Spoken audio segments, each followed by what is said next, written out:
Selamat pagi pemirsa, kembali bersama saya Naila Salsabila dalam program berita hari ini.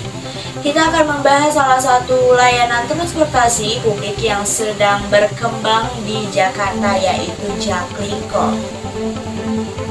Pemerintah Provinsi DKI Jakarta terus berupaya meningkatkan kenyamanan dan keamanan transportasi bagi masyarakat. Salah satu upaya tersebut diwujudkan melalui sistem transportasi Jaklingko, yaitu integrasi berbagai transportasi seperti bus Transjakarta, Mikrotrans, MRT, dan LRT dalam satu sistem pembayaran dan rute yang saling terhubung. Dengan menggunakan kartu Jaklingko, penumpang dapat berpindah transportasi hanya dengan satu kali tap dan biaya yang lebih terjangkau. Dengan adanya sistem ini, juga masyarakat dapat mudah menjangkau wilayah yang sulit dilalui angkutan umum. Pemerintah berharap dengan adanya Jaklingko, masyarakat akan semakin beralih dari kendaraan pribadi ke transportasi umum, sehingga dapat mengurangi kemacetan dan polusi udara di Jakarta. Informasi selengkapnya akan disampaikan oleh rekan kita Setia Mulyani. Silakan Setia. Baik, saya Setia Mulyani. Saya sedang berada di transportasi umum, yaitu Jaklingko yang berada di Sungai Kendal atau Pangkalan Jak 05. Baik, saya ada di Jak 05, tempat peristirahatan para pengemudi Jak 05.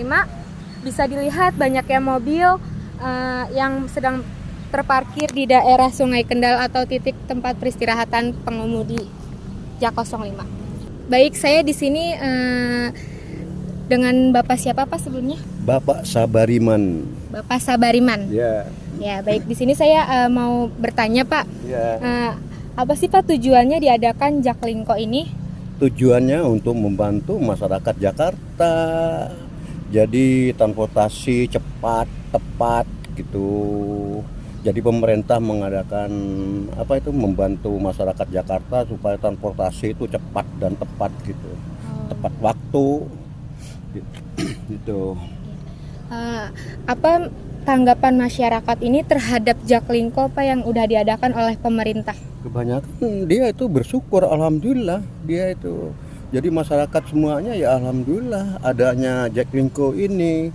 Pemerintah telah membantu masyarakat untuk tujuannya yang masing-masing lah, entah anak sekolah, apa yang pekerja gitu. Ya, apalagi ini transportasi ini kan 0% ya Pak. 0% ya.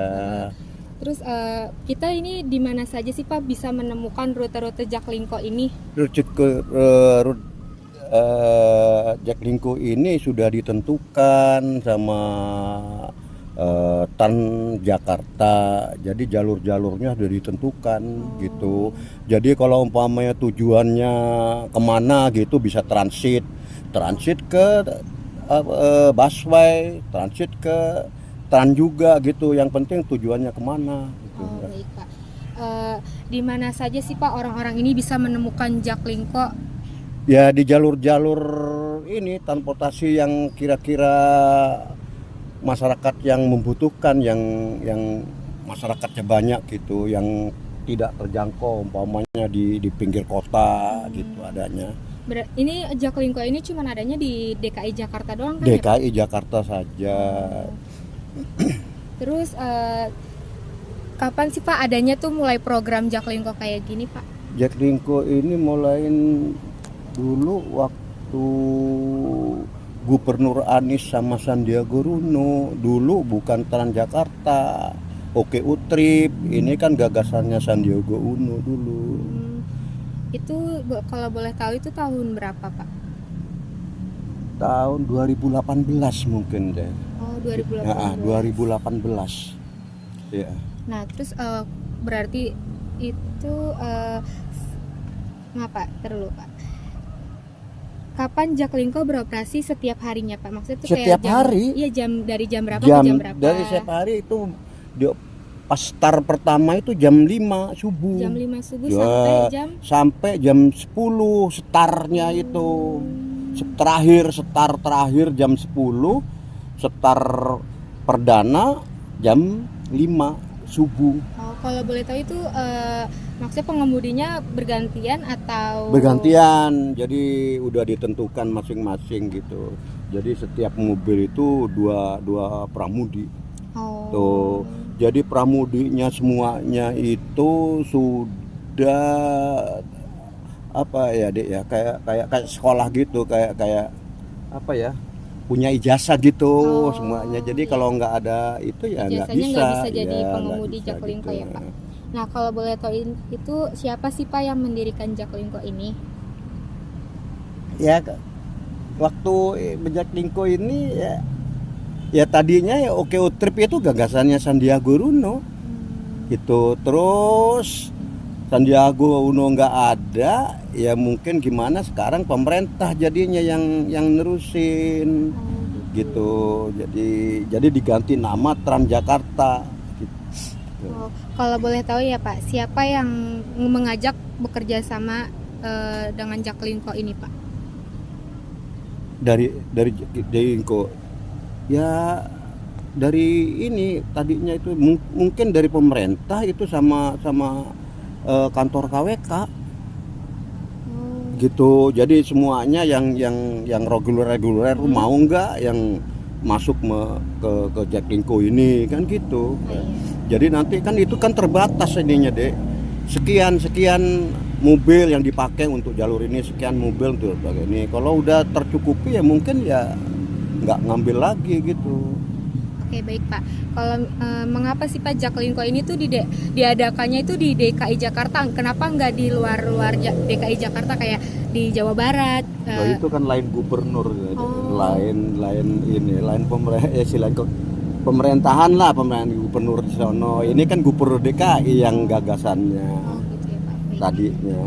Kalau semuanya mungkin bisa juga di sana, kan harus survei dulu keadaannya deh. Iya. Penduduknya bagaimana kan gitu. Nah, mengapa sih Pak Jaklingko itu menjadi transportasi yang efisien bagi masyarakat di DKI Jakarta ini? Soalnya masuk ke daerah-daerah ke pelosok-pelosok. Jadi yang tidak terjangkau untuk ke menuju ke mana? Busway itu. Iya. Jadi naik ini dulu. Soalnya Jadi kan itu.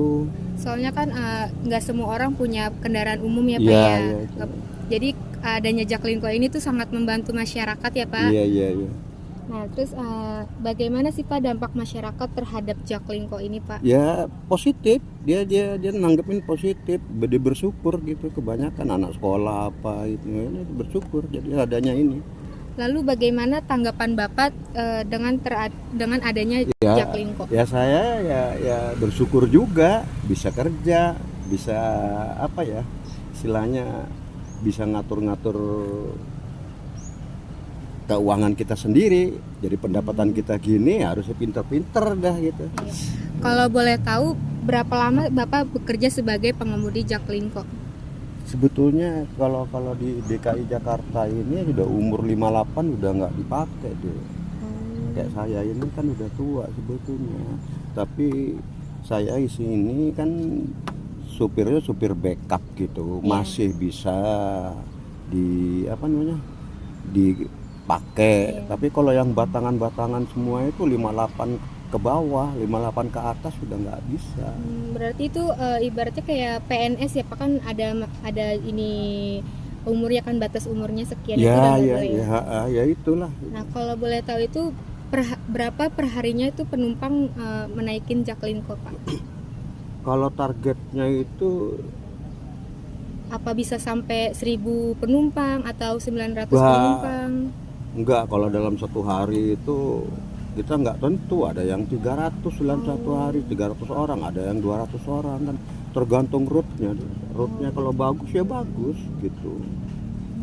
Jadi kalau pemerintah mungkin dari Tran itu ada targetnya jalur gini nih sampai 5.000 orang dalam satu bulan. Berarti tuh penumpangnya itu tuh nggak nentu sampai kayak 500 ke atas gitu ya Pak, paling banyak tuh 300-an ya. Tergantung jalurnya, tergantung jalur yang itu. Kalau jalurnya sepi ya paling 200 300 kan gitu. Ya sekarang kalau umpamanya adanya Jaklingko begini, kalau jalur sepi apa gunanya kita ngangkut gitu kan, rugi gitu. Jadi pemerintah mungkin bisa jalurnya dipindah lagi atau ditambah lagi kemana kan gitu. Ya udah Pak, segitu saja. Terima kasih ya Pak. Iya, terima kasih Dek ya. Iya. Baik, saya di sini bersama kakak siapa Kak? Saya Ulan, Kalau boleh tahu kakaknya dari sekolah mana nih Kak? SMK Negeri 4 Jakarta. Saya izin bertanya ya Kak. Apa kakak sering menggunakan transportasi Jaklingko Kak? Jarang sih, kalau lagi ada teman aja. Oh. Siapa sih Kak yang mengasih tahu kepada kakak tentang adanya transportasi Jaklingko ini? Teman saya ada Anggun, Jihan, sama Jipa. Oh, berarti kakak itu kalau menggunakan Jaklingko itu bersama teman-teman kakak 4 orang itu? Baik, kalau kayak gitu terima kasih banyak ya Kak. Oke, makasih. Baik, saya Setia Mulyani, saya akhiri berita hari ini mengenai transportasi Jaklingko dan saya kembalikan kepada Naila Salsabila yang berada di studio. Terima kasih Setia atas informasinya. Demikian berita mengenai transportasi Jaklingko. Semoga sistem ini terus berkembang dan memberikan manfaat bagi seluruh warga Jakarta. Saya Naila Salsabila, pamit undur diri. Sampai jumpa dalam berita berikut.